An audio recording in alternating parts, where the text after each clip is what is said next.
I can't have a playlist with only one video in it. I can't do that. So since the December Live and Decimal Live playlists were just created, I don't want to end the night with just one video for each of those playlists. So I'm going to do one more video, and then we're going to call it a Sunday. So this video is going to be on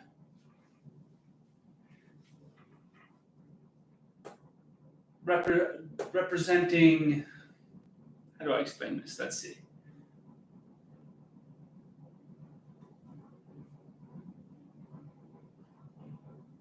How to write fractions and decimals that represent each of these various shapes. That's what this video is going to be on. How to write fractions and decimals that represent each of these shapes.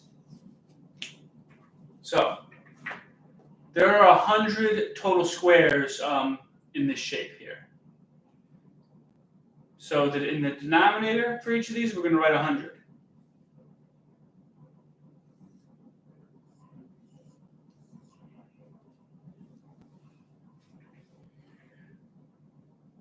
Now, numerators, I'm going to look at how many are filled red.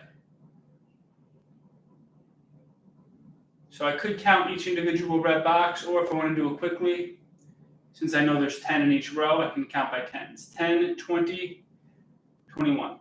So 21 hundredths would be how I write a fraction to represent this shape. Now, if I wanted to write 21 hundredths as a decimal, what I would do is I would write a 0, I'd write a decimal point, and then I would write a 21 next to the decimal point.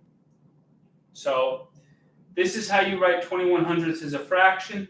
This is how you write 21 hundredths as a decimal. Let me pull it closer because I want you all to see. All right, down here now. Okay, so there's 10 squares shaded red here. Now 11, 12, 13, 14, 15, 16, 17, 18. So 18 hundredths would be the fraction that represents the shape. Now if I wanted to write 18 hundredths as a decimal, what I would do is I would write a 0, I'd write a decimal point, and then I would write 18 next to the decimal point.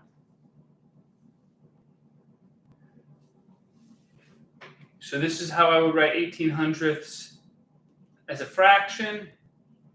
This is how I would write 18 hundredths as a decimal. This is how I would write 21 hundredths as a fraction.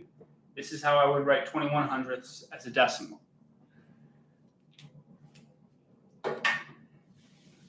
Now, like I said, this video is super short. This one's not going to be a long one. 1 minute of soccer juggling, and then we'll call it a night.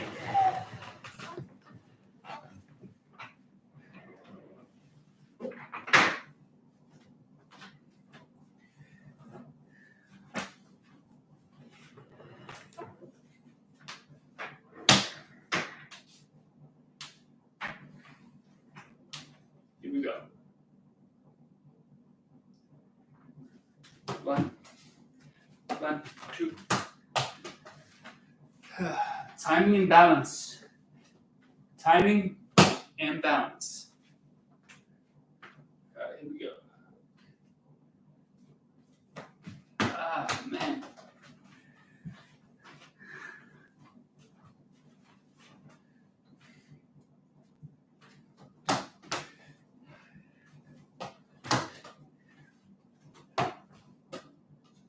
One, 2.